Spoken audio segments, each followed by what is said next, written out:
Þriðji töluliður á dagskránni varðar deiliskipulag og endurskoðun þess við Spítalaveg og Steinatröð. Það er Helena Karlsdóttir sem tekur til máls. Forseti, ágætu bæjarfulltrúar. Já, þriðji liður á dagskrá fundarins er Spítalavegur og Steinatröð deiliskipulag endurskoðun. Að endurskoða tillögu dagsins 3. mars 2009 að deiliskipulagi við Spítalavegur og Steinatröð sem er unnin af Hermanni G. Gunnlaugssyni frá Storð e.h.f. í samvinnu við skipulagsdeild. Allnokkrar breytingar hafa verið gerðar á þessari tillögu frá sem áður var og hefur verið tekið tillit til athugasemda íbúa sem komið fram við fyrri tillöguna. Tilgangur með þessu deiliskipulagi er að endurskoða skipulag og umferðarskipulag á Spítalavegi og þéttabyggðina og það er gert ráð fyrir að Spítalavegur og Steinatröð verði skilgreindar sem íbúðagötur.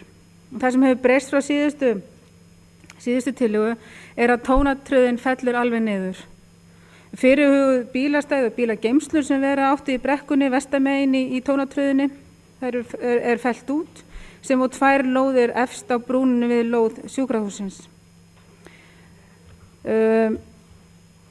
Skipulagið er einnig aðlagað þeim breytingum sem gerð voru deiliskipulagið fyrir sjúkrahúsið. Þar var gert ráð fyrir byggingu líknadeildar og hefðu þau áform ekki gengið eftir. Þannig þess vegna er þessi úrfelling. Síðan er lóðin á horni Spítalavegar og Steinatröðar felld niður og lóðin á Spítalavegi 11 er breytt. Og það er gert ráð fyrir nýjum lóðum fyrir einbýlishús. Þau eru merkt á E1 á uppdrætti sem þá 2 hæða hús og ris og sumstaðar er það boðið upp á aukaíbúð og þau eru þá merkt E2. Það eru þá 3 hæðir og ris. Nú eru íbúðina 13 en það er gert ráð fyrir 16 íbúð þannig að það verði í heildina 29. Fyrir öll núverandi hús er skilgreindur byggingareitur og það er gert ráð fyrir að hægt verði að byggja við núverandi hús án breytinga ásýnd þeirra séð frá Spítalavegi og það eru kvaðir aðkeyrslur og gönguleiðir.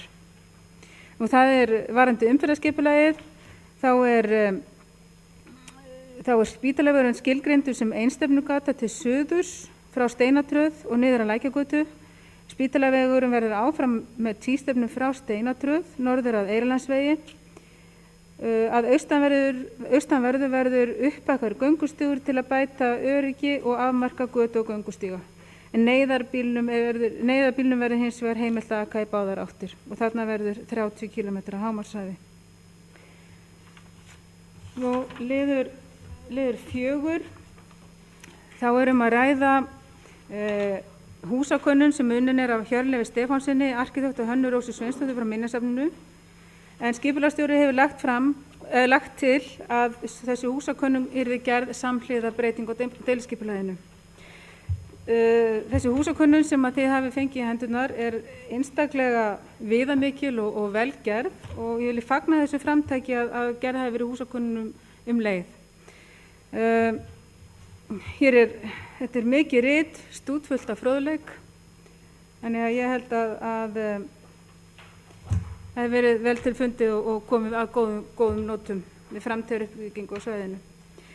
En ég legg til eins og skipulagsnefnd hefur gert að bæjarstjórn auglýsi tillöguna og jafnframt að húsakönnunin verði hluti af deiliskipulagstillögunni sem að bæjarstjórn hefur lagt til að verði auglýst. Takk. Kristín Sigfúsdóttir tekur til máls.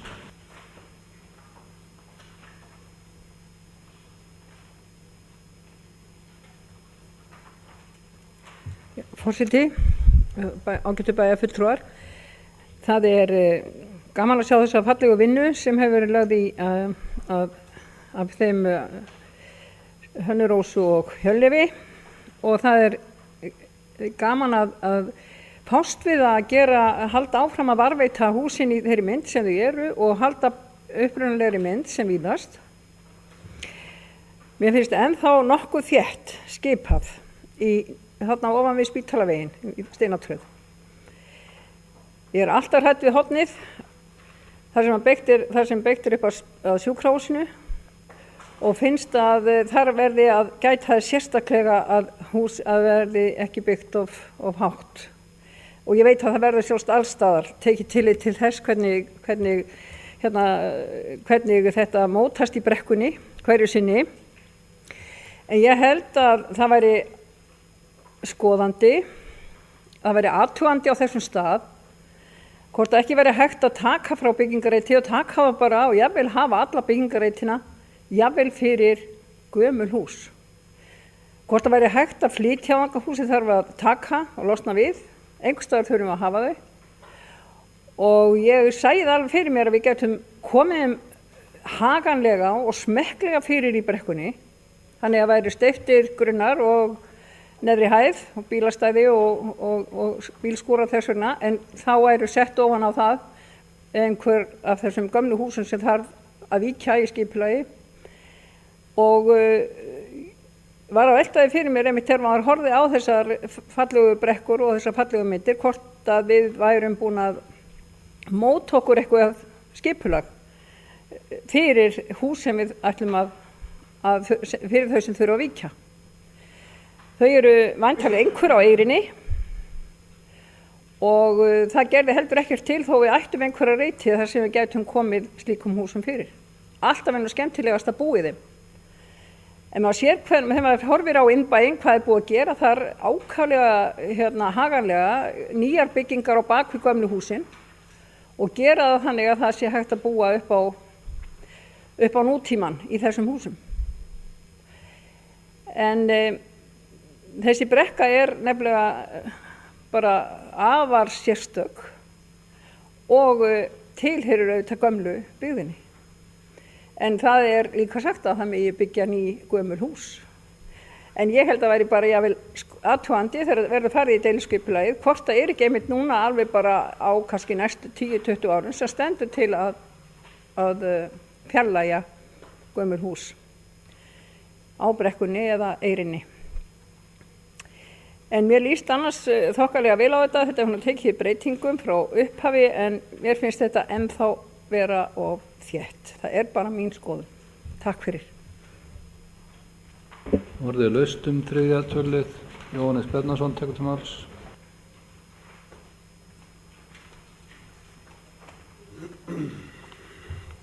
Forseti, góðir bæjarfulltrúar. Ég vil nú í upphafi þakka fyrir þessi afburðagögn sem við höfum fengið þetta mál og eins og bæjarfulltrúi Kristín nefndi hér áðan, það er afskaplega gaman að fara í gegnum þessi gögn, þar að segja upplýsingar þessi gömlu hús, sögu þeirra og byggingu og svo framvegis. Ég held að þetta mál hafi þróast til betri vegar frá því að þetta fyrst kom upp.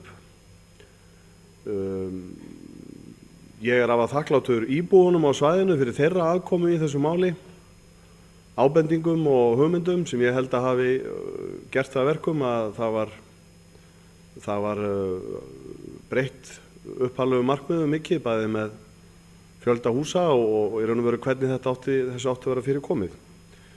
Þetta er svolítið athyglisverð hugmynd frá bæjarfulltrúa Kristínu. Ég reyndar hafði aldrei látið mér þetta í hug koma að gera þetta þennan veg, svo sem hef ekki myndað með skoðan á því akkurat núna, en hafði fyrir þennan fund eftir að hafa skoðað þessi gögn vandlega og reyndar farið í sérstaka skoðunarferð svæðið, orðið mjög sáttur við þá niðurstöðu sem í þessum gögnum liggur. Þetta er náttúrulega afburðafallegt byggingarsvæði, en auðvitað afskaplega viðkvæmt, og þessi mynd á brekkunni er auðvitað afskaplega viðkvæm. En ég tel samt sem áður að með réttri hönnun á húsum og tillitssemi við það umhverfi sem þarna er, að þá verði þetta byggja þarna feikilega skemmtilega íbúðagötu í sátt við umhverfið.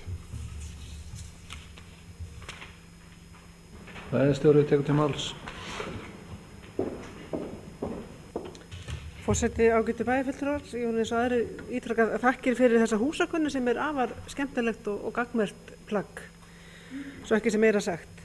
Nú í þessu deiliskipulagi sem ég held að sé góð niðurstaða eftir þær umræður sem hafa átt sér stað milli skipulagsnefndar og deildar og íbúana þarna á þessu svæði. Við lögðum að stað með mun róttækari og mun meiri þéttingu heldur en niðurstaðan er í dag.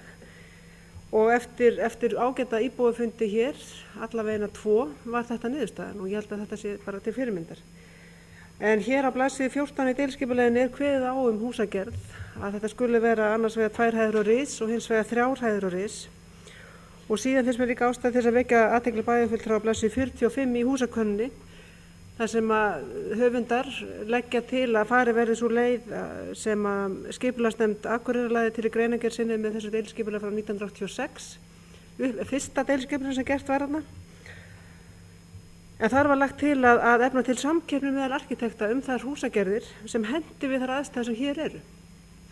Og það held ég að væri mjög spennandi, að fara í samkeppni meðal arkitekta þau hús sem byggja á þessum einstaka húsa og menningararfi sem við búum að hér í bæ og sjá hvernig þær tillögur eru varðandi nútíma kröfur og nútíma hugmyndir. Það er alveg góðra gjalda verka að hugsa sér að flytja hús til.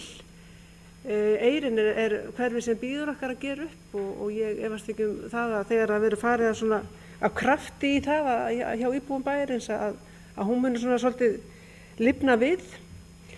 Og ég held að færi betur á því að hugsa í nýjum tímum þarna og nýta sér þessa hugmynd sem að höfundar húsakönnunar varpa hér fram. Tilli Skjóldal tekur til máls.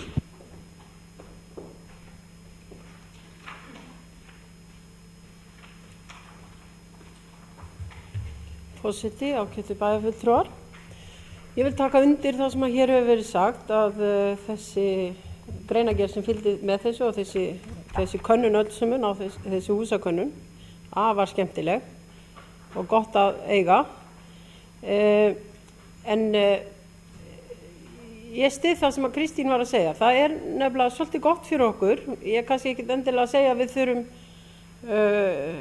allt þetta svæði, en það gæti verið gott fyrir okkur einmitt að geta flutt til eldri hús sem að við viljum kannski ekki farga. En þurfum kannski á einhverju leyti að rýma og færa. Þetta hefur verið gert hér í Akureyrarbæ. Þið vitið gula húsið í Aðalstræti sem flutti hérna seint á síðustu öld og sómi sér þar eins og það hafi alltaf verið þar. Og ég held að þessi hugmynd sé vel athugunarverð.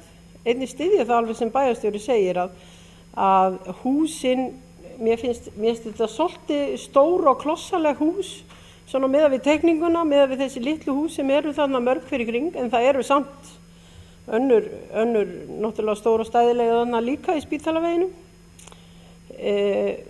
Það er svona tekið alveg undir með bæjarstjóra í því að arkitektar gætu komið að þessu. Mér finnst alveg frumskilyrði að á þessum reit séu hús sem að 10 árum eftir þau hafi verið reist, þá getur maður hort til þeirra og sagt, já, hefur þetta ekki alltaf verið þarna? Mér finnst það ekki öll húsin í Duggufjörunni, en það hefur náttúrulega hafa íbúar sent inn formlegar athugasemdir þau hús og ekki talið þau falla nógu vel að skipulaginu frá 2002 með það sem stendur í þessu riti.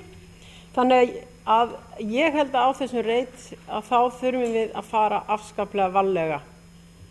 En ég vil einnig taka undir það með Kristínu. Helst hefði ég vilja sjá að húsið sem merkt 3E sem á horninu á Spítalavegi og sjúkrahús Eyrarlandsveginum, að sá reitur yrði felldur út. Takk fyrir. Helena Karlsdóttir tekur til máls. Forseti, ágætu bæjarfulltrúar. Mér finnst þetta afar áhugaverða hugmyndir sem að hafa komið hérna fram, bæði hugmynd bæjarfulltrúa Kristínar og svo eins bæjarstjóra. Annars vegar það geta flutt til gömul hús og eins að efna til samkeppnis.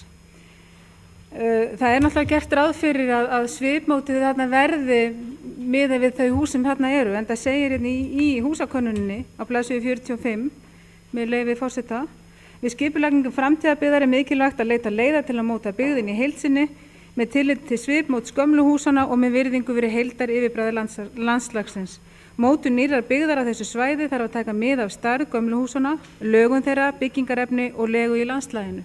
Þannig að það er svo sem ekkert sem að útilokar það að þetta geti átt sér stað, annað færsla eða þá þessi samkeppni sem að þá væntanlega og niðurstaðan í samræmi við yfirbragðið þarna á svæðinu. Takk. Orðið er laust 3. tölulið. Það er ekki fleiri sem kveða sér hljóðs og við göngum til afgreiðslu. Hér liggur fyrir tillaga frá skipulagsnefnd til bæjarstjórnar það að sú deiliskipulagstillaga sem að hér hefur verið rædd verði auglýst samkvæmt skipulags- og byggingalögum og húsakönnunin sem var undir 4. lið í útsendri dagskrá sé hluti af þeirri deiliskipulagstillögu sem að hér liggur fyrir og verður svo auglýst þar með.